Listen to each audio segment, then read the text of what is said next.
I'm going to go over the listing agreement with you guys and the things that I put in the package, so we can, if you have any questions, you're welcome to call me. But this is something that you can just roll through while you have the listing agreement paperwork in front of you. And I think it'll be really helpful.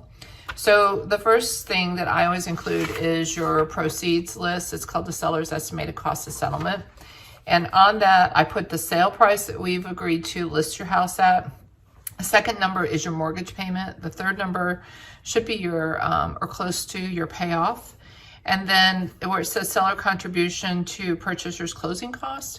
In this market, as the seller, you most likely will not have to pay any closing costs on behalf of the buyer.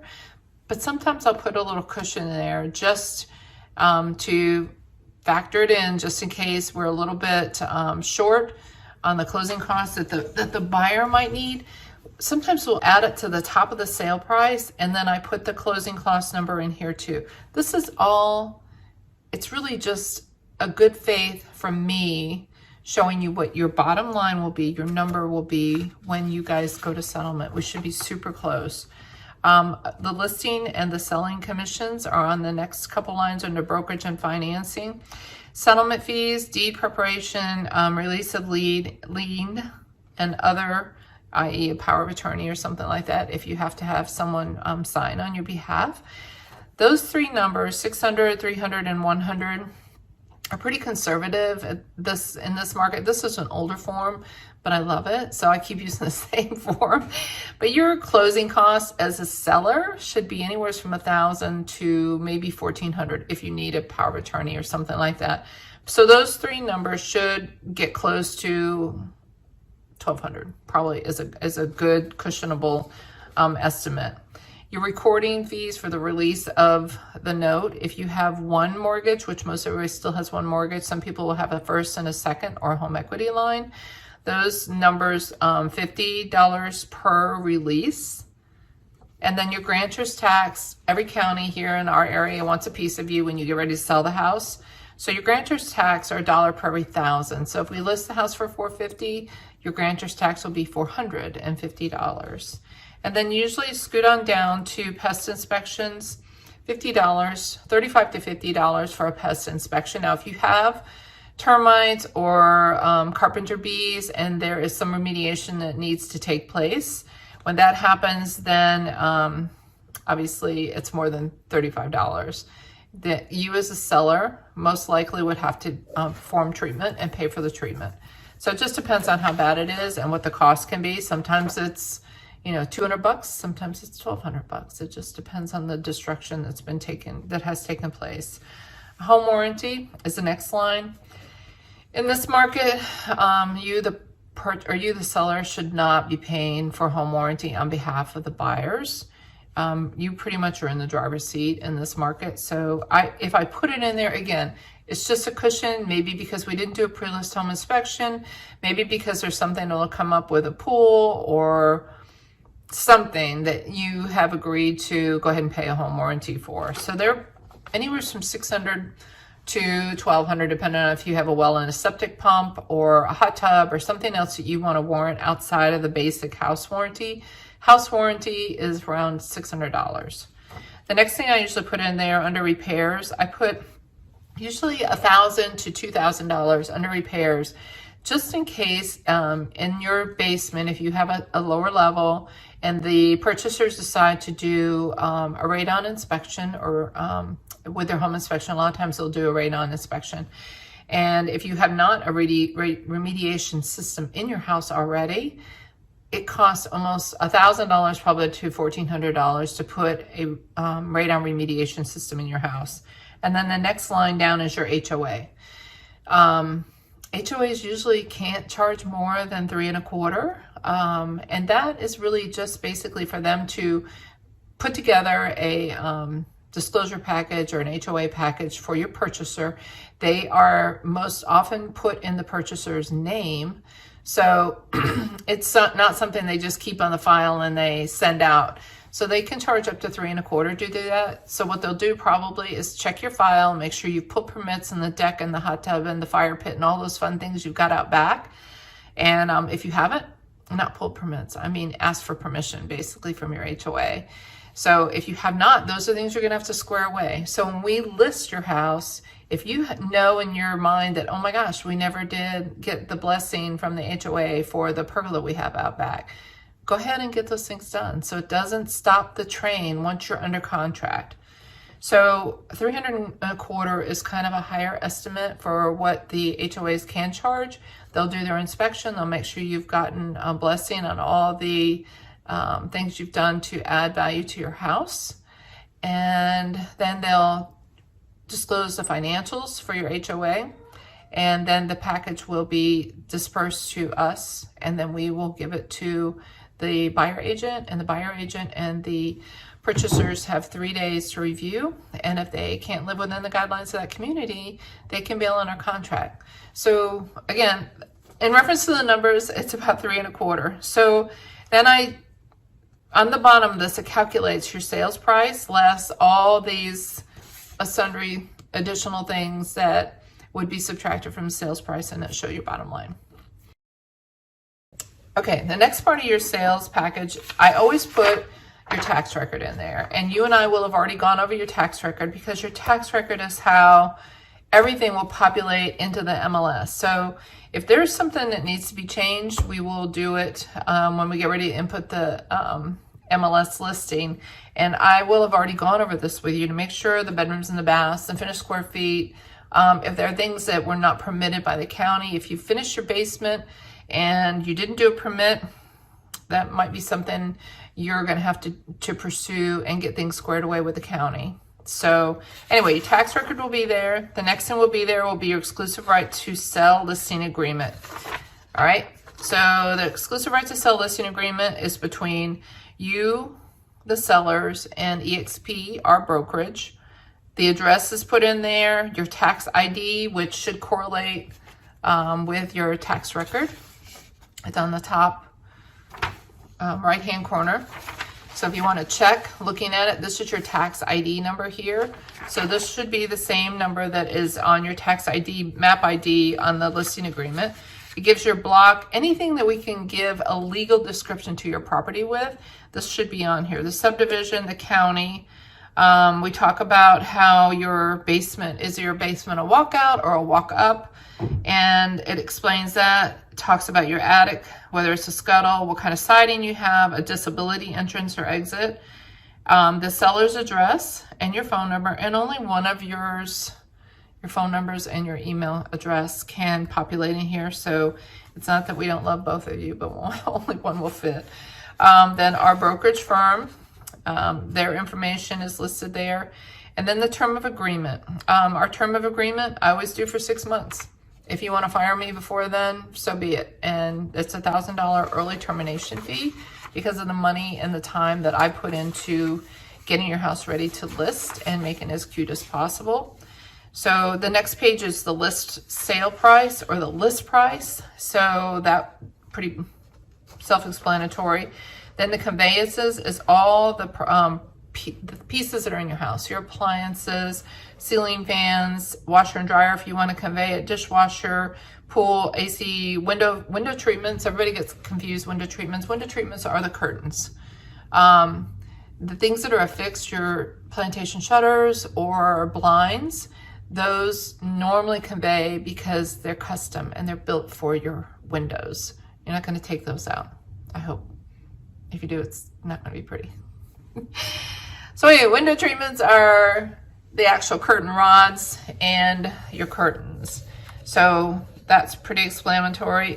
If we're going to list the house as is, the next paragraph on page 2, basically B, items sold as is. So if your washer and dryer is falling apart or you're not so sure how it's going to hold up for the next year or whatever for anybody, or you don't want to hear anything about it, we can list those items as is. If you're going to sell your whole house as is, which has happened a lot in the last 6 months, but I think things are turning around. As is now has become a little bit of a red flag again, meaning there might be something wrong with my house and I ain't fixing it, and you're going to buy it as it is. So we have to talk through that. So that can be documented in here. Also, if the house is being sold, is an as-is marketing is going to happen or not. As-is marketing back in the day, I would say probably 2-3 years ago, was for distressed properties, basically for short sales or foreclosures. So it came around just recently that we would sell everything as is, because you had, 50 buyers that were going to buy it. So someone would say, I'll take it as is. I don't care. I just want to win the deal. So we're rethinking that again now, because the buyers are slowing down a little bit and you're not getting 80 contracts on every listing. So it just depends on your house. That's something we'll discuss. If you have leased items, and the biggest leased item we have around here are propane tanks. So if you have a propane tank, I want to know the serial number and I want to know the company that owns the tank. And then what we need to do is decide, do you want all that propane in it to convey to the buyer? If you don't, we have to remember a little bit towards the end of the deal to get that propane measured out and give value to it. And you guys are going to either ask for a credit back, or you're going to be kind enough, because your buyer has probably already given you their firstborn in the contract. You're going to maybe go ahead and just let them have the propane that's in the tank. All right, so that's page 2. Running into page 3, they ask whether you're going to put a home warranty in the house or not. Pretty self-explanatory. Then the major utility system, which your hot water heaters, your air conditioning, heating, and your water supply, and your septic or your sewage, whether it's public, excuse me, if it's a alternative septic system, we need to know what kind of septic system is it. Is it a peat system? Or do you have a maintenance plan on it? It's nice to know that too, so we can convey that to the purchaser. If it's a conventional system, it's a conventional system. It is what it is. All these, it says seller represents that the seller system is or is not operating under a waiver for the Board of Health. Hopefully you're not operating under a waiver. If it is, we're going to have to do a little more explaining to put it out there on the market. Number 9 is our brokerage duties, what we do to keep you safe and to also basically take care of your privacy. Broker will protect and promote the interests of the seller and will provide services consistent with the standards and practices of competency that are reasonable and expected licensed engaged business real estate brokerage. Seller acknowledges the broker is bound by the bylaws, policies, blah, blah, blah, and the MLS Code of Ethics and Code of Virginia Regional Rules and Regulations of the electronic lockboxes. We will put a lockbox on. I think a lockbox is huge. It's a great security tool. Anybody that wants to see your house has to make an appointment through the MLS. Then they have to key the lockbox in order to get in the house. And with that, it's kind of a tracking device. I can see who's gone into your house, and we can keep track of them as well as find them for feedback. Let's see. Obviously, we'll take pictures. We'll be marketing. Broker will present all written offers and counter offers in a timely fashion. We will have discussed this pretty much in depth, but what we do if we get multiple offers, we'll do a spreadsheet for you all. And on the spreadsheet, you'll see from the highest offer to the lowest offer, and then all the terms. It's not always the numerical value that you're going to walk away with. Sometimes they may want to close in 30 days, and they're going to give you a rent back for free, or either a very reasonable rent back price. They might be buying the house as is. Anyway, we'll put all these terms in a spreadsheet for you so you can determine with our help which contract is the best suited for what you guys need. Broker will account for, in a timely fashion, for money. I ain't gonna take no money from you. At this stage of the game, really what we're doing is this money information is basically if we have to put money in escrow. If for some reason or another you have a washer and dryer that's blown up, but we've agreed to sell the house of the washer and dryer, money might be put in escrow.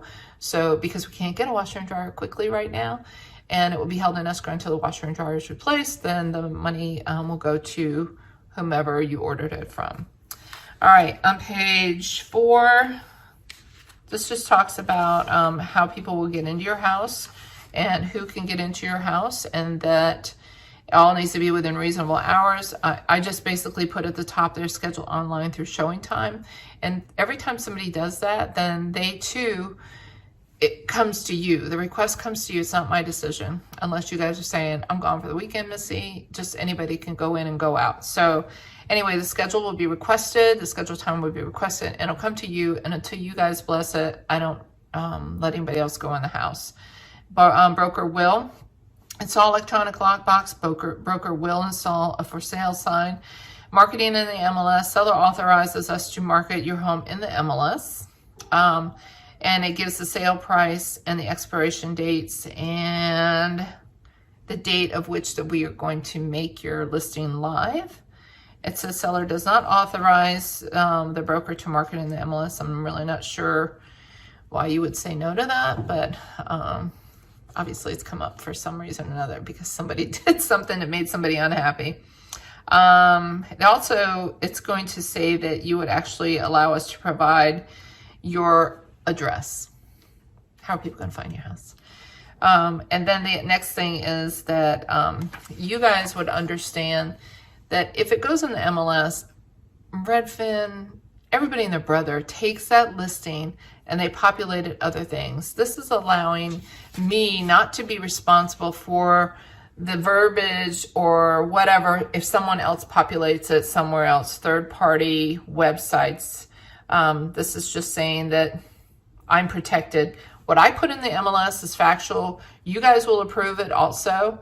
When we put a listing, before we put it in the MLS, I send it to you for your blessing and your input. And I'm all good with it. It's a team effort. So if there's something that's not there that you don't think is accurate or you want to see more, I can't elaborate on schools. I can't elaborate on neighbors, blah, blah, blah. There are certain things I cannot say.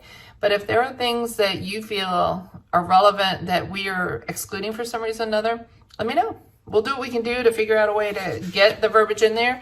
If we can't, then you guys might be able to go to certain places and edit what populates out there as the homeowner.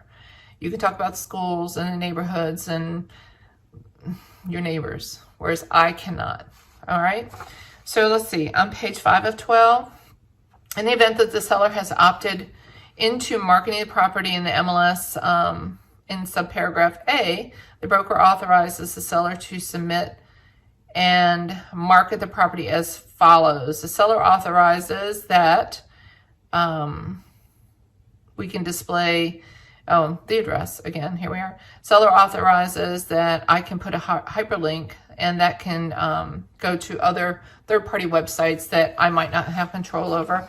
And then also the next one authorizes a hyperlink that people can get an estimate for their mortgage payment. All right, seller does or does not authorize the property for coming soon. I am not a fan.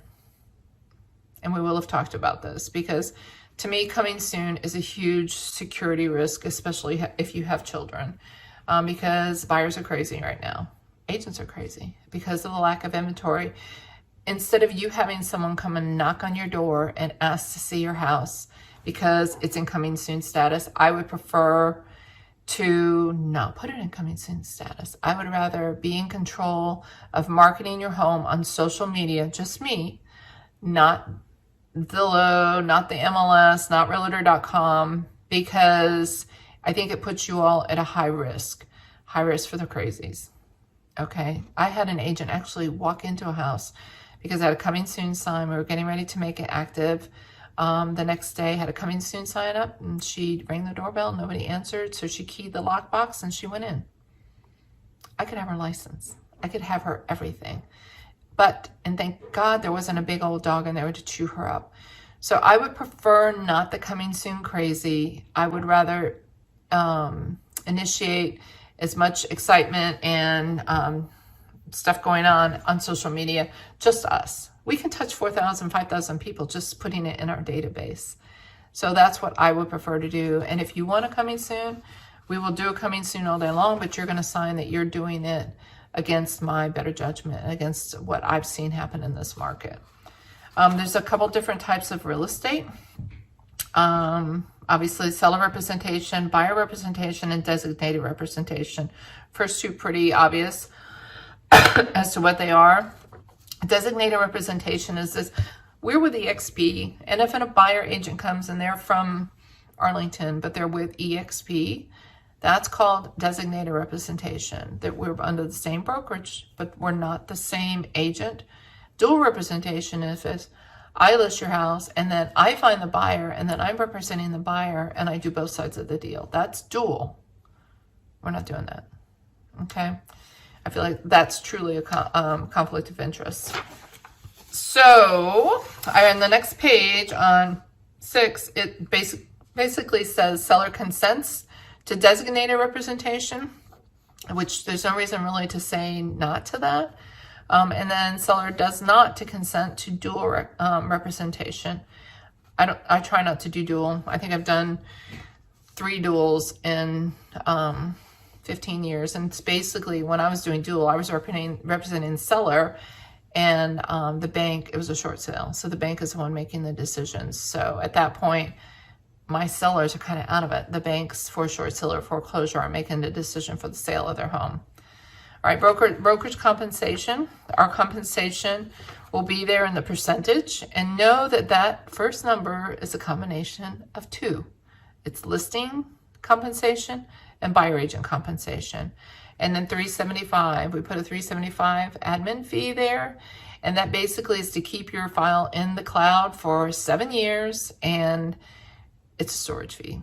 It is what it is. So compensation will be earned within 60 days after expiration or termination of this contract. If a contract is ratified by a willing and able buyer to whom this property was shown while I had the listing, I will still be your listing agent. So then on B, it talks about cooperating brokerage. Cooperating broker or brokerage is the buyer agent. If we're your listing agents, we're the listing side, the selling side. The buyer agent is the cooperating brokerage. So their compensation is listed there. So the total is listed at the top, 475 or whatever it might be, 6. So the bottom buyer agency is 3 or 2.5. So it's the 6 minus the 3 is the number that's left out that people get really confused about. But the total compensation is at the top, underline A, for both brokerage fees. All right, we don't do variable rate commissions here. We don't have a retaining fee, but I do have an early termination fee. It's $1,000. So if for some reason or another you want a divorce, I'll give you a divorce, but it's $1,000 for the time and effort that we've already put in. All right, confidential information. Obviously, your information is confidential. I'm not going to share it with anybody, and that's why I don't like to do dual representation. Authorization to disclose other offers. So you're giving me in this paragraph number 14 on page 7, you're giving me the authorization to tell other agents if they call and say, hey, Missy, do you have another offer on this house? And I say, absolutely, I do. So that I'm not going to tell them the number, but I'm going to tell them that we have a fabulous offer. It's at list price or above list price and no contingencies. So I can be super general about it. But that gives me the permission from you to release other offer knowledge to a buyer's agent. Authorization, let me see, compliance with fair housing laws. Again, I don't care what color you are, who you are, and obviously we care about how much money you make and that you can buy the house. But I don't care as long as you're a happy, sane person. We'll do business with you. You're not a part of, or you are a part of a relocation program. You either are in a condo or you're not in a condo. You're either in an HOA or you're not in an HOA. So on the HOA page, on page 8, we really need to know who your HOA is, how often you make your HOA payment, and who to reach out to, because we'll take the ball and run with it to get the HOA documents for you. Once we get a ratified contract, once we get through the home inspection, if there is one, once the appraisal's done, we'll then have ordered your HOA documents, because with the HOA, that's an out for any buyer in the state of Virginia. They have 3 days to review the HOA documents, and they can bail on the HOA documents for no reason whatsoever. They don't have to give an explanation. So we try to order the HOA documents, get those things ready to rock and roll so we can check that box and move on to the next contingency that might be there. Property condition. This is just telling us in the state of Virginia that you as a seller, if you know that there's mold growing in your attic and your crawl space is full of black widow spiders and blah, blah, blah, these are things that we have to disclose. So if you have a radon test, if you have a buyer that has a radon test and the radon comes back high and you say, I'm not remediating it. All right, so that's fine. It's your call. But then we have to disclose it to every buyer on the next. If we put it back on the market and that buyer walks from the first one because you're not going to remediate, then we have to disclose it to the next buyers that come through that you had a high radon rating. So it behooves you just to go ahead and remediate it, and let's move on with life, okay? If you had lead-based paint, if your house was built before 1978, you probably have lead-based paint, so we just have to disclose it, saying that your house was built before 1978. Don't chew on the windowsills. Not really. All right, current liens basically is just asking you what your mortgage statement is and what your mortgage balance is. I will already have a copy of, and if I don't, you need to send me a copy of your mortgage statement, whether it's a screen share or a picture from your computer or a hard copy. You can just take a picture with your phone and send it to us. We just need these things on file anymore, along with your HOA. If you have an HOA coupon book and you want to send me a picture of your coupon book, that's great. That would be awesome. So let's see. First part under current liens. B, this mortgage, this property is not encumbered by a mortgage. That means if you own it outright, obviously there's no mortgage. Be nice to have proof of that. B, basically saying this property is secured for a first mortgage or deed. And that's where you put your lender in there, and we probably will have already put your lender in there with an estimated cost of your balance and what kind of loan it was. C is if you had a second, and then D is if you had a secured line of credit or a home equity line. All those things need to be put in there because that's how the title company knows how much you owe, and thus when you get down to your payoff, they will, once we sell your house, all your proceeds and all these items have to be paid off in order for you to convey clear marketable title. E is seller is current on all their mortgage payments. Seller is not in default, has not received notices of a lien and holding any kind regarding default and threatened to foreclosures. There are no liens secured against the property for income tax. Going to be that time of the year again. There's no judgments against the seller. Seller has no knowledge of any matter or might result in a judgment. And seller has not filed for bankruptcy. Those are pretty important. So all those most often will be X'd that you are in compliance with allowing us to be able to have this mortgage paid off. Seller financing. Are you offering seller financing, or do you want your purchaser to get a mortgage and buy it outright so you can take your proceeds? 23 talks about closing costs. Closing costs, fees for deed preparation, conveyance is that portion of the settlement bill to the seller, cost of releasing existence, encumbrances, seller's legal fees, grantor's tax, and the proper charges assessed to the seller to be paid by the seller unless provided otherwise in sales contract.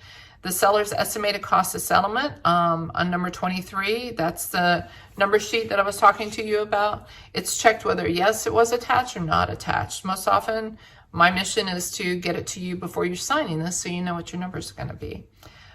24 basically is just saying if you have IRS tax ID, all these things need to be provided.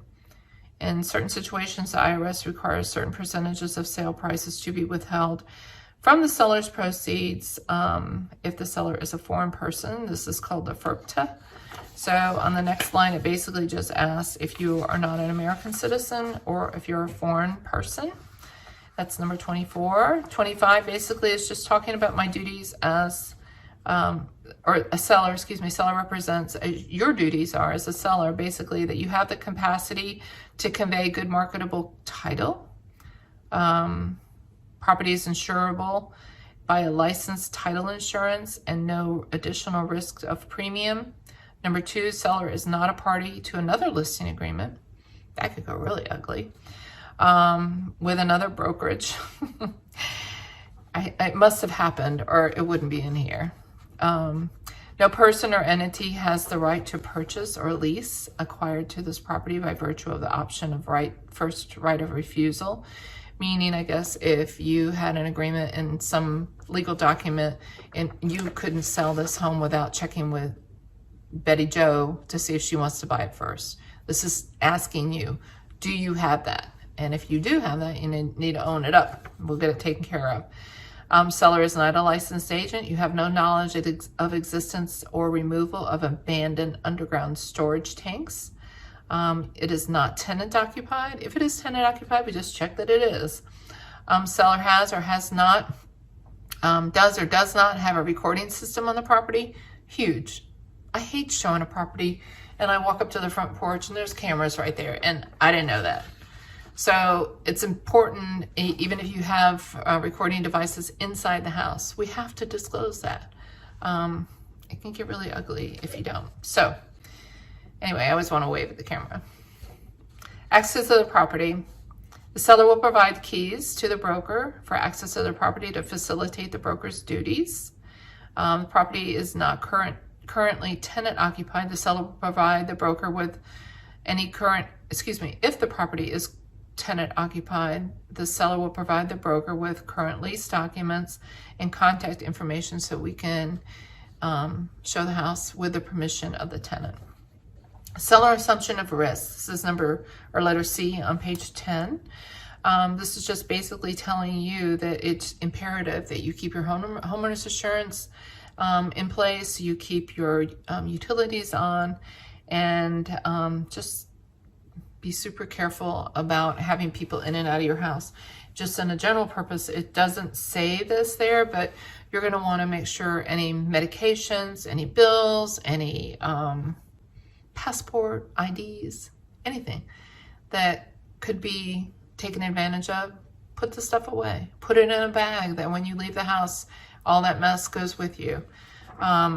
In consideration of the use of the brokerage services and facilities and the facilities of the MLS, seller and seller heirs, and assign hereby release brokerage. The broker designates agents and sub-agents, sales agents, employees, and any MLS directors, officers, and employees thereof, including officials of any parent association of the realtor, except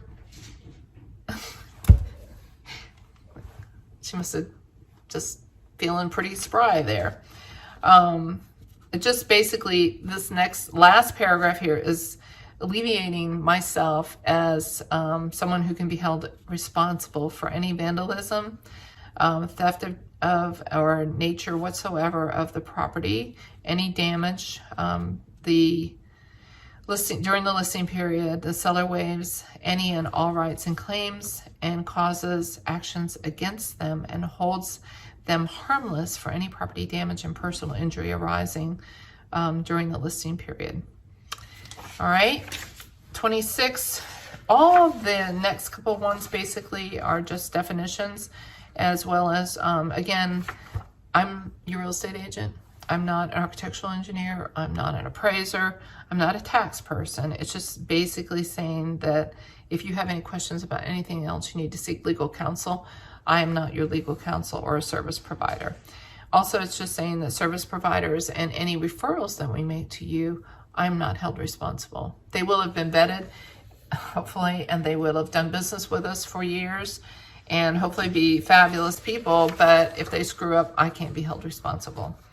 Wire fraud, big deal in our world right now. People are insanely good at making an email or misleading you all. So when we get to the end of this deal and you have funds that are coming to you, or maybe you're bringing funds to the table for some reason or another, and these funds are going to have to be wired, do not do anything with any money if someone calls and says, hey, Missy Walden said blah, blah, blah. No. Or the title agent said blah, blah, blah. No.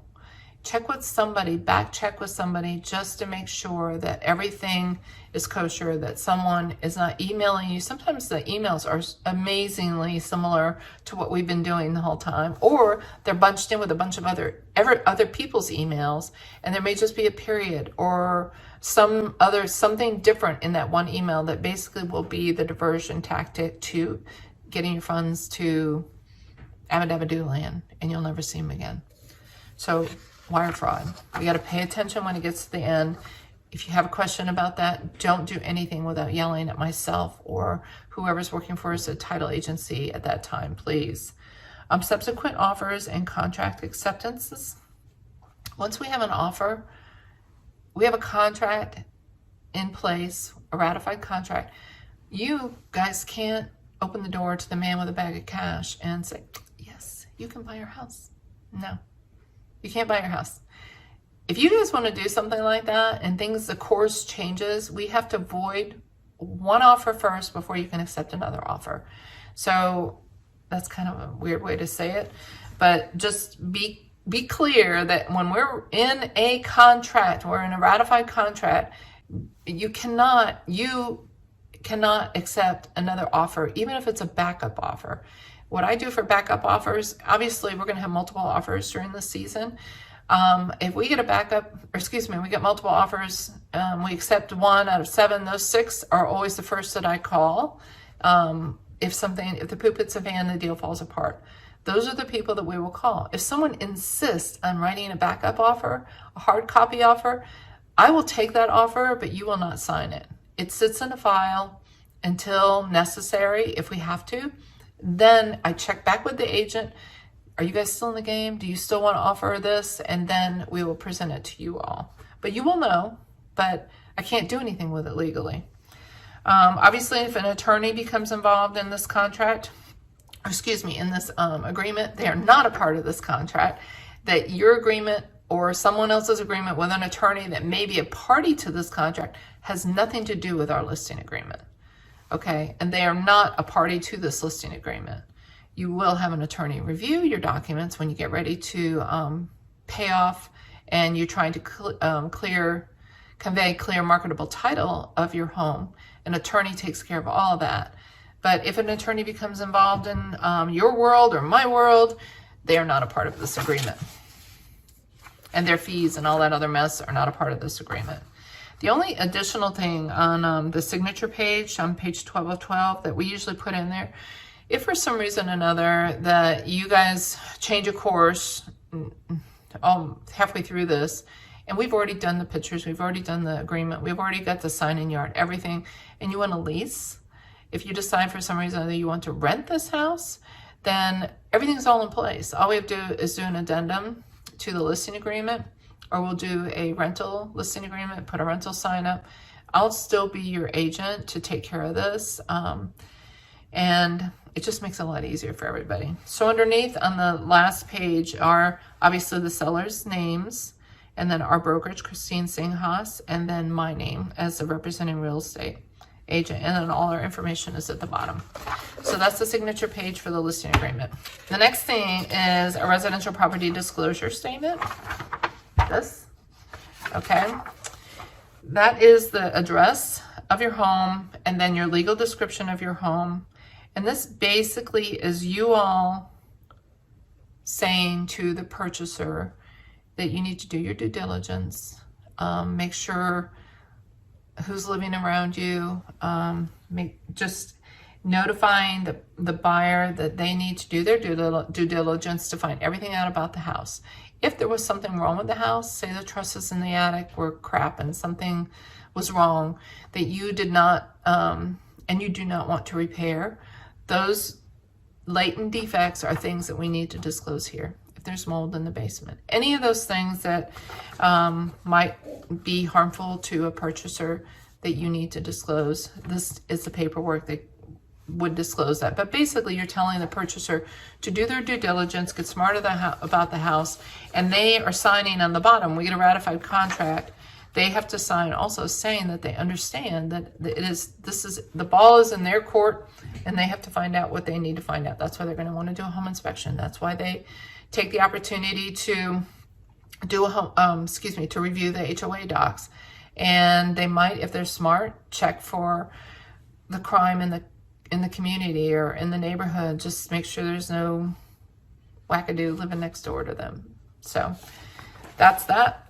Next thing, wire fraud advisory. Again, just reiterating everything I told you about wire fraud, probably a little more in depth, but just buyer beware, seller beware. Anytime somebody's calling you about your money and you sure as heck don't want to divert it somewhere. The next thing is the home warranty. Okay, this is a home warranty that EXP works with. So we can put a home warranty in place, and we will discuss that. But this basically, I usually put it in here, it's a waiver that we are saying no. You don't want to use the home warranty opportunity, and you're not going to pay for it.